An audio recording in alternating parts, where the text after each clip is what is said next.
Next example जो है हमारे पास में वो है दो नए मेथड्स का, that is set interval and clear interval. अब ये जो दो नए मेथड्स है हमारे पास में, ये बहुत ही ज्यादा इंपॉर्टेंट है।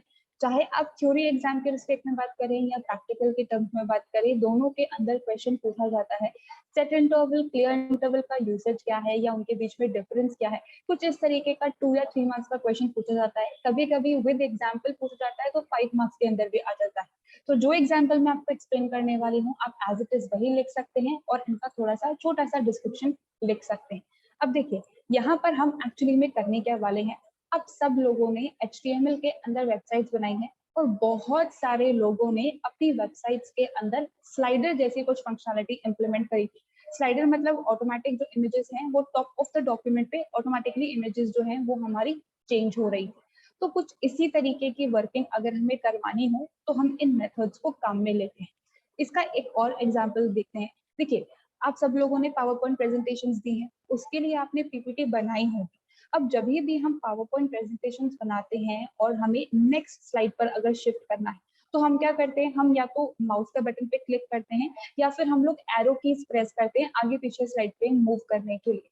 अब अगर ये काम मुझे ऑटोमेटिक करवाना हो तो हमारे पास में ऑप्शन होता है पावर पॉइंट के अंदर रिहर्स टाइमिंग नाम से। तो हम क्या कर सकते हैं, वहां पे हर स्लाइड के लिए कुछ स्पेसिफिक टाइम रिकॉर्ड कर सकते हैं। तो पहली स्लाइड के लिए 5 सेकंड रिकॉर्ड किया, सेकंड स्लाइड के लिए 10 सेकंड रिकॉर्ड किया। तो अब हमें क्या करना पड़ेगा, अब हमें कुछ भी करने की जरूरत नहीं, ऑटोमेटिक जब टाइम खत्म हो जाएगा तो स्लाइड चेंज हो जाएगी। तो ऑटोमेटिक जब भी कुछ स्पेसिफिक नंबर ऑफ टाइम्स अगर हमें काम करवाना हो तो उसके लिए हम सेट इंटरवल मेथड को काम में लेते हैं। अब ये जो सेट इंटरवल मेथड है, हम इसके थ्रू इमेजेस का एक स्लाइड शो क्रिएट करवाने वाले हैं, जो मैंने इस पूरे प्रोग्राम के अंदर मेंशन किया है। स्टेप बाय स्टेप सारी चीजें हम डिस्कस करेंगे। देखिए सबसे पहले जो सेट इंटरवल है, it is a pre defined method जिसके दो पॉसिबल आर्गुमेंट्स होते हैं। सबसे पहला होता है हमारे पास में एक फंक्शन। मैंने कल भी आपको एक्सप्लेन किया था कि जितने भी हमारे पास में इवेंट्स होते हैं, कुछ भी इवेंट अकर हो रहा है तो उसको हैंडल करने के लिए हम कोई ना कोई फंक्शन क्रिएट करेंगे और उसके अंदर कुछ हमारा कोड होगा। तो यहाँ पर भी जब स्लाइड शो हम क्रिएट करेंगे तो मैं इमेज पे क्लिक नहीं करूंगा, जैसे ही मेरा डॉक्यूमेंट लोड हुआ, मतलब मैंने अपने प्रोग्राम को एग्जीक्यूट किया, वैसे ही इमेजेस का स्लाइड शो स्टार्ट हो जाना चाहिए। मतलब इमेजेस हर थोड़े टाइम के बाद ऑटोमेटिक चेंज होती रहनी चाहिए। तो उस चीज के लिए सेट इंटरवल फंक्शन को हम काम में लेंगे। अगेन प्री डिफाइंड है, इंटरवल का आई कैपिटल है। दो आर्ग्यूमेंट्स आएंगे। सबसे पहला आर्ग्यूमेंट होगा उस फंक्शन का नाम जो हमें एग्जीक्यूट करवाना है और ये नाम हमेशा आता है कोट्स के अंदर। सेकेंड आर्ग्यूमेंट जो होता है वो होता है हमारा time in milliseconds. Time in milliseconds का मतलब ये है कि मैं ये कह रही हूँ कि मुझे हर थोड़ी देर में कुछ काम एग्जीक्यूट करवाना है, कुछ वर्किंग एग्जीक्यूट करवानी है। तो कितनी देर में आपको वो काम करवाना है, 1 second, 5 second, 10 second, 50 second, a minute और मोर देन एन आवर। तो यहाँ पर हमें वो टाइम ड्यूरेशन मेंशन करना पड़ता है, कितनी कितनी देर के बाद में काम करवाना है। तो यहाँ पर जो भी टाइम स्पेसिफाइड होता है वो मिली सेकेंड्स के अंदर होता है। 1 सेकेंड मतलब 1000 मिली सेकेंड्स। तो अगर आपको 2 सेकेंड बाद कुछ काम करवाना है तो आप 2000 लिखिए, 5 सेकेंड बाद कुछ काम करवाना है तो 5000 लिखिए। टाइम हमेशा मिली सेकेंड्स के अंदर यहाँ पे पास किया जाता है। अब हम इस स्टेटमेंट पर एक बार फिर से आएंगे कि एक्चुअली में ये कैसे काम कर रहा है। उससे पहले हम आ रहे हैं हमारी मेन प्रोग्रामिंग पर। ठीक है, अब देखिए अगर मुझे इमेज क्रिएट करनी है तो जावास्क्रिप्ट में ऐसा कोई ऑप्शन नहीं होता है कि आप इमेज बना सको। इमेज को क्रिएट करने के लिए हमें यहाँ पे HTML के टैग को ही काम में लेना है, दैट इज IMG टैग। तो मैंने यहाँ पे IMG टैग को स्टार्ट कर दिया। अब जिस भी इमेज को हम ओपन करना चाहते हैं, हमें या तो लिंक प्रोवाइड करना पड़ेगा या हमें इमेज का पाथ मेंशन करना पड़ेगा अगर वो हमारे सिस्टम में है तो उसके लिए हम src एट्रीब्यूट को काम में लेते हैं।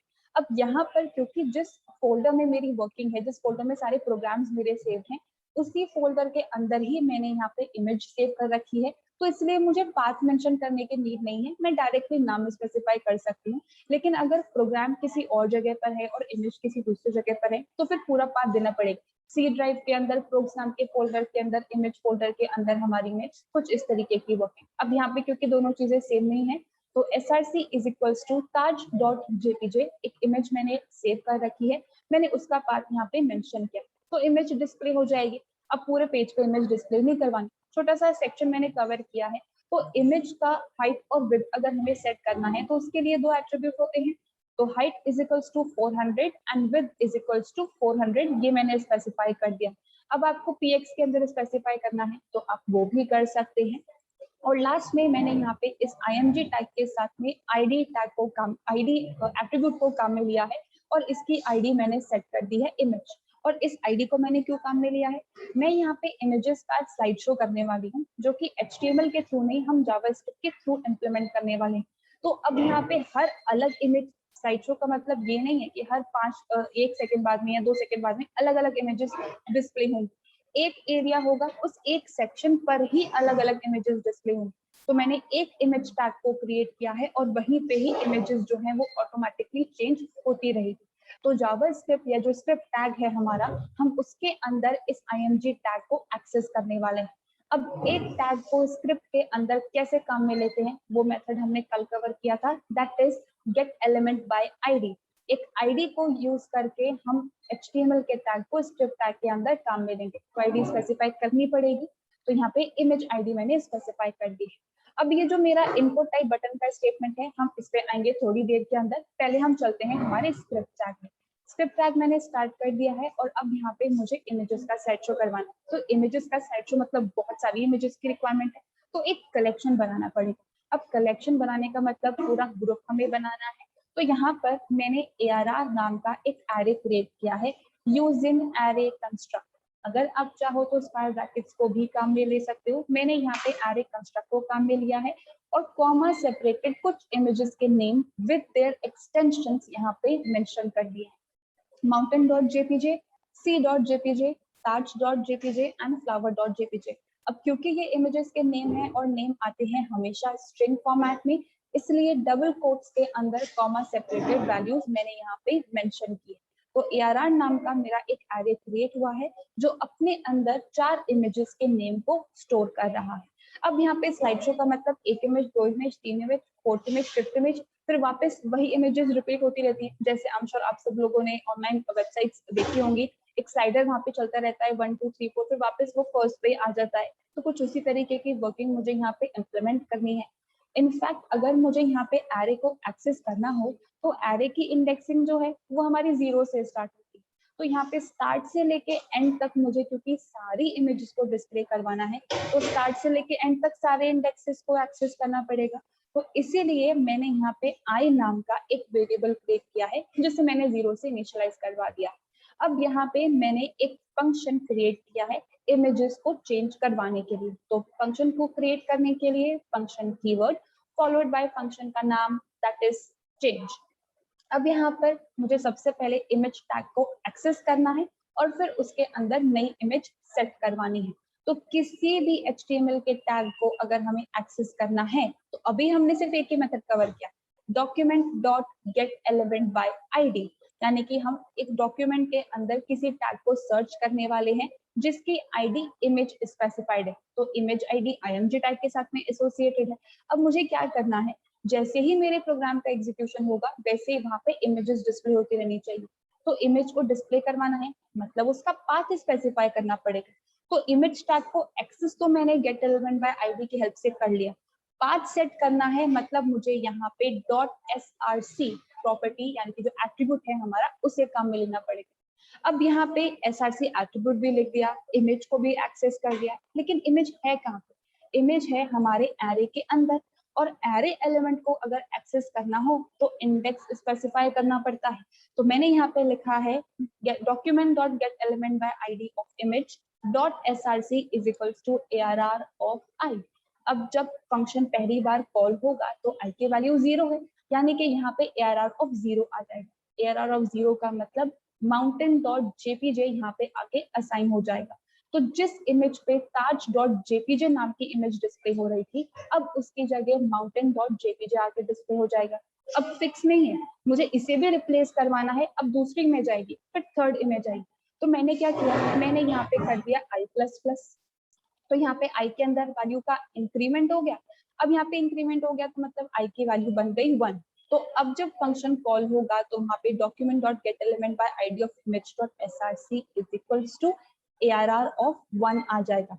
अब एरे के फर्स्ट इंडेक्स पे क्या है, c.jpg, तो अब पहली दफा जब mountain.jpg डिस्प्ले हो रहा था उसकी जगह c.jpg डिस्प्ले होने लग जाएगा। फिर से i का इंक्रीमेंट हो गया, वैल्यू बिकम्स 2। सेकेंड इंडेक्स पे taj.jpg नाम की इमेज मैंने स्टोर करवा रखी, तो जहाँ पे c वाली इमेज डिस्प्ले हो रही थी अब वो रिप्लेस हो जाएगी taj.jpg से।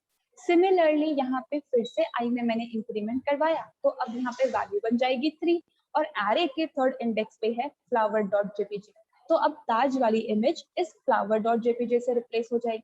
अब फिर से i के अंदर इंक्रीमेंट करेंगे, वैल्यू 4 बन गई। अब फोर्थ इंडेक्स पे तो कुछ है ही नहीं, तो प्रोग्राम में आ जाएगा एरर, और एरर मुझे नहीं चाहिए। तो यहाँ पे इमेज को डिस्प्ले करवाने के बाद और इंक्रीमेंट करवाने के बाद मैंने एक कंडीशन मेंशन करी, if i is equals to arr.length, अगर हम i के अंदर इंक्रीमेंट करते करते लास्ट एलिमेंट तक पहुंच चुके हैं, मतलब अब हम 4 तक पहुंच चुके हैं, तो उसके बाद क्या कर दिया, उसके बाद मैंने i को फिर से 0 सेट कर दिया। मतलब अब जब यहाँ पे फिर से फंक्शन कॉल होगा तो i की वैल्यू 0 बन गई, तो यहाँ पे फ्लावर के बाद फिर से माउंटेन इमेज आ जाएगी। फिर से i का इंक्रीमेंट c, फिर से इंक्रीमेंट ताज, फिर से इंक्रीमेंट फ्लावर, लेंथ के बराबर हो गया, अब फिर से माउंटेन वाली इमेज आके डिस्प्ले होने लग जाएगी। तो कंटिन्यूस प्रोसेस जो है हमारा वो चलता रहेगा। लेकिन ये कंटिन्यूस प्रोसेस चलेगा कैसे, सिर्फ एक स्टेटमेंट है document.getElementById, सिर्फ एक बार ही इंक्रीमेंट है और एक बार ही मैंने इफ को मेंशन किया है।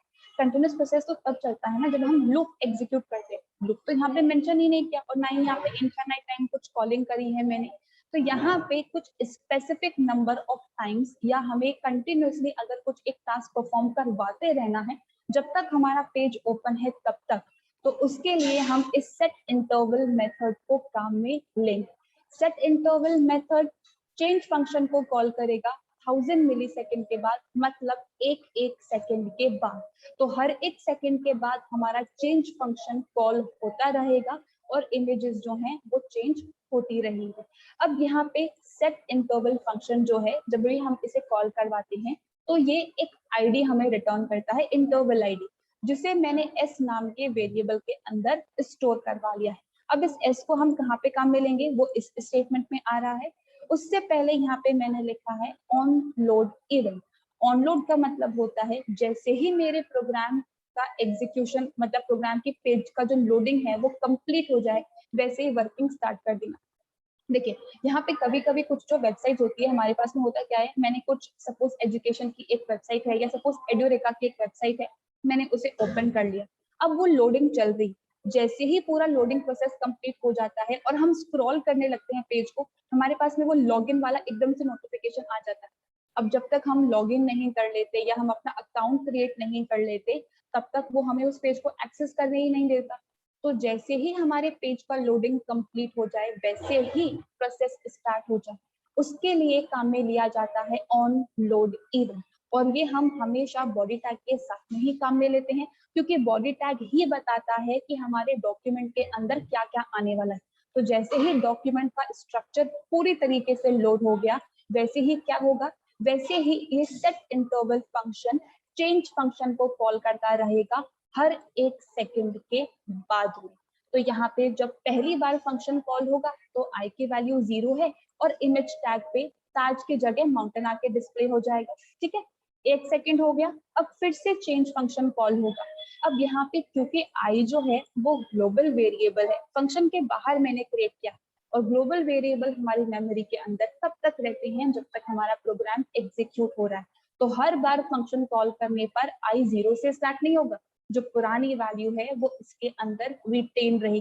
तो नेक्स्ट टाइम जब चेंज फंक्शन कॉल होगा तो i के अंदर 1 आके स्टोर हो जाएगा, तो 1 इंडेक्स वाली इमेज डिस्प्ले हो जाएगी। फिर एक सेकंड बाद फंक्शन कॉल होगा, i की वैल्यू 2 बन गई, तो यहाँ पे नेक्स्ट इमेज डिस्प्ले हो जाएगी। फिर एक सेकंड बाद i के अंदर इंक्रीमेंट हो चुका था, तो अब यहाँ पे नेक्स्ट इमेज डिस्प्ले हो जाएगी। ऐसे इंक्रीमेंट करते करते हम लोग लेंथ तक पहुंच जाएंगे, तो हमने i की वैल्यू 0 कर दी, तो फिर से जब फंक्शन कॉल होगा तो फिर से माउंटेन पे हम लोग आ जाएंगे और वो वाली इमेज डिस्प्ले होते रहेगी। तो यहाँ पे हमने लूप को काम में नहीं लिया है, लेकिन ये प्रोसेस चलेगा क्योंकि हमने सेट